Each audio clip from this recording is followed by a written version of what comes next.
It's a trucking, transportation, and lifestyle show like none other. Man, you call this a life? Road Gang Radio is back for another half hour of the best transpo show in the known universe. We come in peace. Well, actually, we're falling to pieces. Let's see if we can achieve liftoff, Phone Master Dre. Woo! Liftoff indeed, and time to switch it up. Lindsay, Jimmy, we're back at the Fastport Studios. Big thanks, by the way, to Fastport Studios, who are making the miracle happen over here. They're doing it through people primarily. They're making the miracle happen for folks out there who are looking for ways to give veterans a purpose-filled life. Go to fastport.com or go to nationalapprenticeship.org. Good morning to you, Lindsay. Good morning, Jim. You know what? I'm excited. Okay. My favorite show ever is Friends. I love Ross the paleontologist, and I feel like most of my dinosaur information comes from Ross the paleontologist on Friends, and I know that it's usually not accurate, probably. So I'm excited to get schooled, Jim, this morning from our next guest, who is going to really take us into, we're going to be talking about extinction here, and I'm equal parts nervous and excited, Jim. I am utterly delighted by the guest who's actually coming in here today. And this is something like really, really fun because, you know, Dre and Madison made a really fun video for previewing this. And in it, Dre actually became a dinosaur and stomped on my head. Sure did. It was my favorite thing that's ever been created. Ever been created. The Last Extinction, by the way, the real science behind the death of the dinosaurs is the product of Gerta Keller, professor of paleontology and geology emeritus in the Department of Geosciences at Princeton University, where she has been a tenured faculty member since '84. She has placed over 260 scientific publications in international journals and is considered a leading authority on catastrophes, mass extinctions, and the biotic and environmental effects of impacts and volcanism. A frequent lecturer, volcanism. A frequent lecturer, she regularly receives invitations from academic institutions around the world and then occasionally graciously shows up at places like Road Gang Radio. In recent years, her work has received increased recognition, and if you read this book, you'll understand why, and continues to make waves in the mainstream media, including the television, on the documentaries, and a widely circulated profile in the Atlantic. Gerta Keller joins us this morning, and we get to say good morning to you and welcome to Road Gang Radio. Well, good morning. I'm very glad to be on it, and I look forward to talking with you guys. I look forward to you schooling us and teaching us here because, you know, if you grew up loving dinosaurs like most of us, we probably learned the story that an asteroid hit Earth and kicked up dust and wiped them all out, but you say the truth is actually more complex, as we know, of course, it is. And so I just want to start right there and dig right in. You know, the single most misunderstood piece of the extinction puzzle that you can talk to us to better understand what really happened to the dinosaurs. Let's just dive in there. Okay. To begin with, I think we should start what happened in 1980. Okay. No, was it 1980? It's the time when the impact theory essentially came about, and that was with a geologist from Princeton at the time, and not me. And I heard it on the radio, and so did everybody else. Namely, that a large meteorite hit Earth at some point and caused the mass extinction of the dinosaurs and a lot of other species. The author of this was mainly Luis Alvarez. She was a Nobel Prize winner, and he died in 1989. But ever since then, this was the story. In fact, this was within 1 year. He basically said this story was true. and nobody could actually say anything against him because he was a big guy, very important person. And consequently, I was at the time, I was working at the Geological Survey in Menlo Park, California. And everybody, there were probably about 100 people in this room who were listening to this radio. And everybody was shaking their heads and said, that's impossible. We know that the dinosaurs didn't get extinct from that, and so on. And so it went on. I decided not to study it and do some other work because I wanted to wait for 5 years. And by then I thought all these hoopla about the mass extinction and the dinosaurs would be over. Well, I was wrong.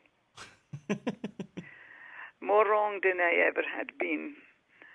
And so after 5 years, I had started it again, and then I got, of course, it was a big conference at the time, only with from NASA and various impactors, and they were so mad at me that I ever could say that the dinosaurs did not wipe out instantly. And so, consequently, I could basically hardly talk. In other words, everybody was shouting at this conference, shouting at me how stupid I was, how ridiculous this was, and that was basically my first introduction. And it has never stopped. So basically you went to a conference and everybody kind of hit you with an extinction event. You got hit by a meteor at your own sort of conference in regards to the reception that your ideas got. There's a moment here in the book that I wanted to share with everybody listening to give them a sense of this too, because one of the other things inside of the book is a real sense of adventure. It's when Professor Thalman tells you if you love to travel, love to sit at the beach and watch the sunset, you should choose geology. There are rocks everywhere, and you can always dream up a proposal to study them, and someone will fund your trips. And I only bring that up not because that's the reality of it. There's a lot of hard work that goes into that. But in order to do the job properly, it really is important that you actually have to get out there. I mean, digs become kind of the center of your life, because if you want to prove that it wasn't a meteor extinction event, if in fact wasn't a singular event that actually put this ball in motion, you've actually got to do a lot of traveling. And I was kind of curious, at what point do you still get out there and do a lot of it, or have you begun to slow down in any way? Not yet. Good. No, I always like to travel. It's just in my nature. I started traveling the world when I was 17.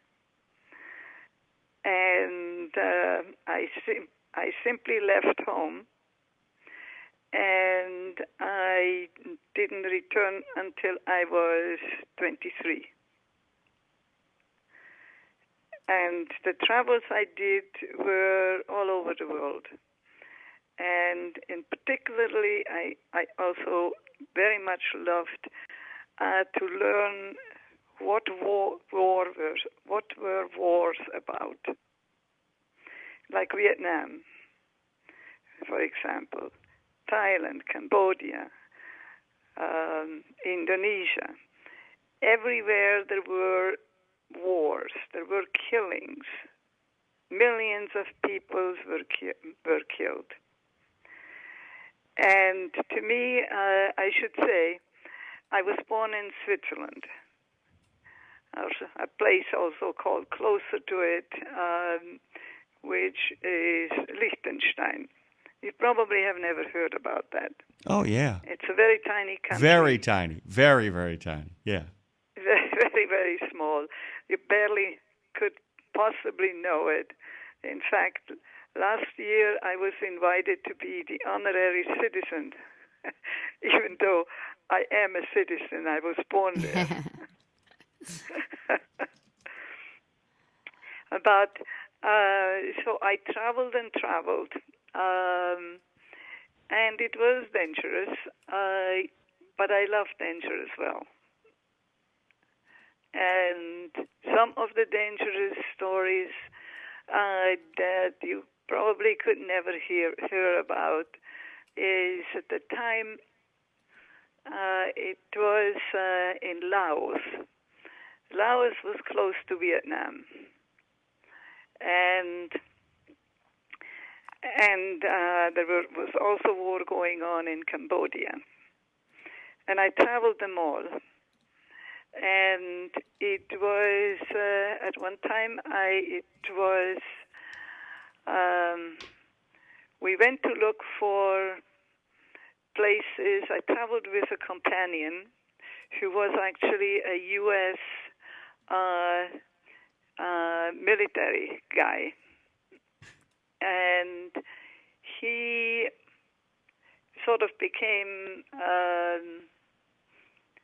a persona non grata, which simply means they didn't like him in Asia, because he looked at all the areas who was involved and who was killing people so much, so many millions of them. Like, for example, in Indonesia, where they killed millions of people simply because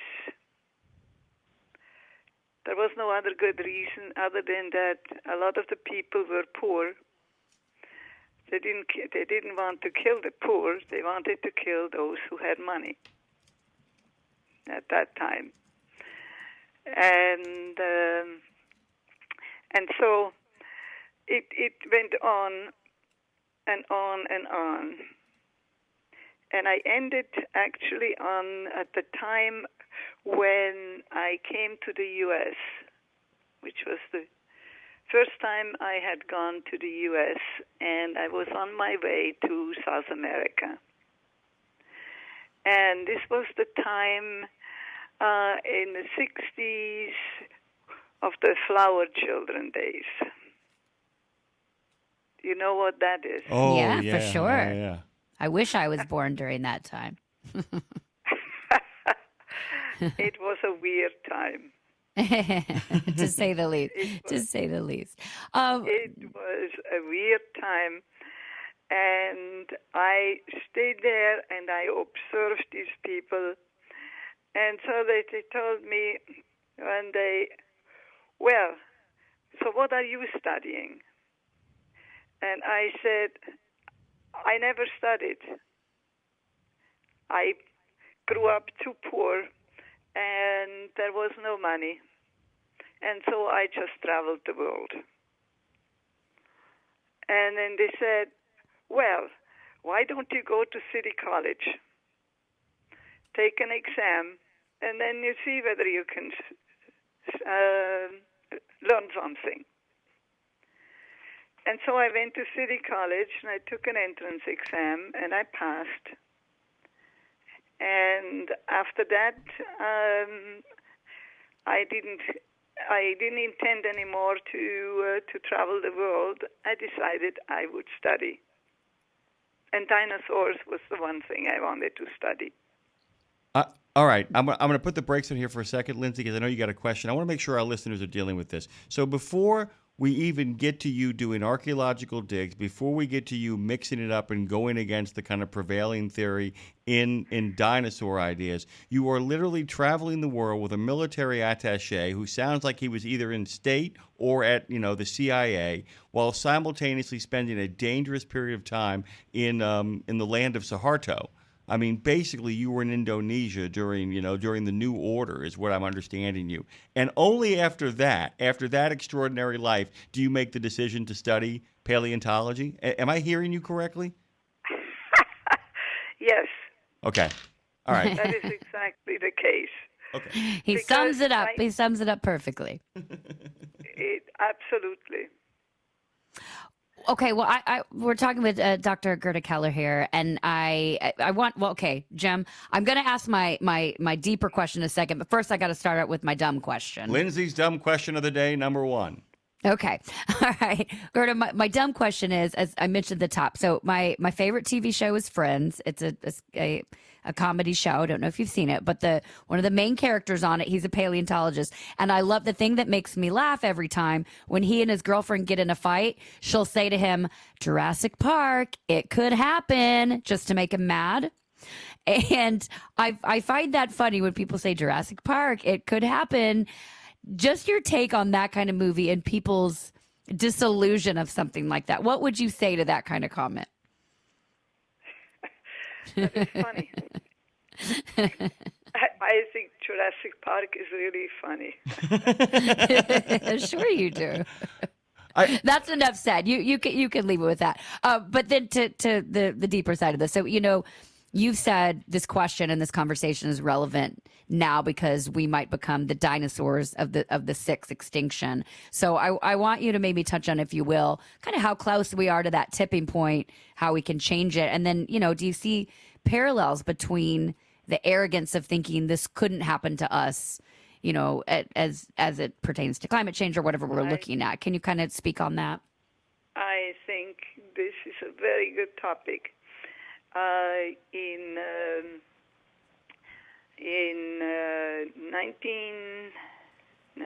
2027,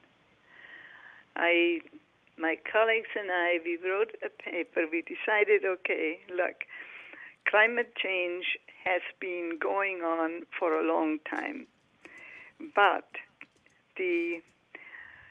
the politicians really never bothered about it because there was always something they wanted more, money. The politicians always were uninterested in climate change. And so we wrote this paper, and it didn't get all that much attention until a few years later, when climate change really became more important, a lot more important. At that time, we found out that we were on the verge of the next extinction because climate had changed already so much. And I read this paper just a few days ago again with one of my former students who had been working with me at the time. And both of us said, look, we should revisit this and look what today is happening. Because at the time, which is now about 17 years ago, it was, we could see where the climate was going. We could see that we were running into the next extinction. But it was not clear just how long. Was it going to take 100 years? Or was it going to take a few hundred years before that extinction would happen? Well, we know now that it is happening right now, that the next extinction is already on the way. and we may not have much more time than 100 years. Not even 100 years today. So this is the part where people always get scared. When I told my students, and I'm talking about the undergraduate students at Princeton who took my classes every year and field trips to Mexico, for example, or India for that matter, what is really happening at that time.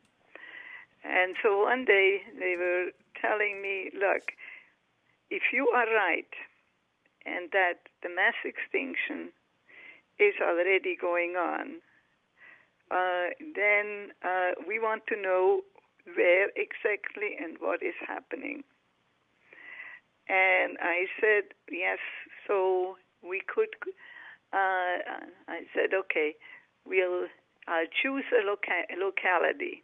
And it was a very hot place at 15 degrees Celsius, 15 degrees Fahrenheit at that time. Was it Fahrenheit or centigrade? In any case, it was a very hot day. We were 15 students. 3 of them did all the work, digging and digging and digging.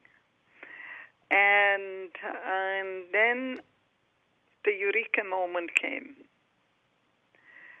They found an outcrop, meaning the sediments that we were digging in, and it was 2 meters thick of glass spherules, tiny glass spherules that are absolutely gorgeous, absolutely new, never seen before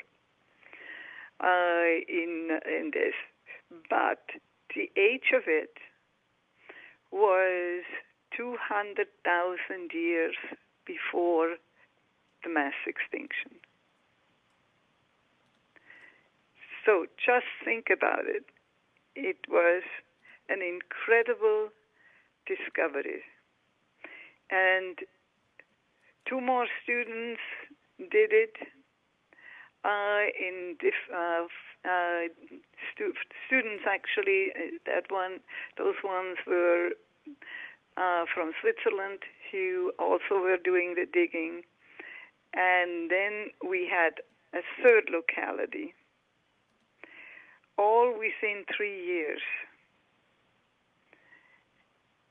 And consequently, what you know now is that the impact actually happened 200,000 years before the people like Luis Alvarez who actually decided this is what their extinction was.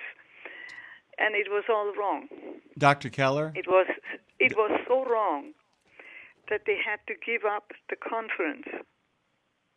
Dr. Keller, I wanted to make you laugh because basically what he was basically saying was the extinction event happened, and then 200,000 years later there was an extinction. I mean, basically, essentially, that the timeline just doesn't match up for what they're talking about. We're out of time, by the way, and by the way, we could keep you on all morning because I really want people to read The Last Extinction. There's a lot of great discussion about some of the faulty and circular logic that has gone into that meteor, that giant asteroid, whatever it was that struck on the ground. There's a big discussion about the iridium involved in it too. A lot of really deep dive. Absolutely. And it's all written Absolutely. Accessible too. That's the other thing too, Lindsay. My favorite part about this book was a lot of this information I've been exposed to before and had a hell of a time getting through it. That is not the case with The Last Extinction. It is human, it is warm, it is fun, and it's alarming, and it is well worth reading as we move further into the 21st century. Dr. Keller, thank you so much for making time for us. And Lindsay- I want to point out, Dr. Keller, and everybody listening, and please correct me if I'm wrong before I hang up. But what I find so moving and riveting here about your past, growing up in Switzerland, but the 6th of 12 children. And, grew up going to this one-room schoolhouse where you were educated, where boys were trained in math and science and girls were taught cooking and cleaning. And here you are, one of the most profound, deep scientists on our planet now, especially that I've met and talked with. So bravo to you for continuing to help us all evolve and hopefully save us from extinction. Dr. Gerta Keller, thank you for giving us your time this morning. Well, thank you. It was fun listening to you too, even though I talk too much. No, that's what it's all about. We wanted to hear you for sure. The book, again, everyone check out The Last Extinction, the real science behind the death of the dinosaurs. Check it out. It's available now. They would love it. In fact, it's appearing today. It's appearing today. Thank you. Have the best day. Everybody I know will be reading this book, that our listeners today, and we appreciate your time. Have the best day. Thank you, Doctor. You're welcome. Thank you.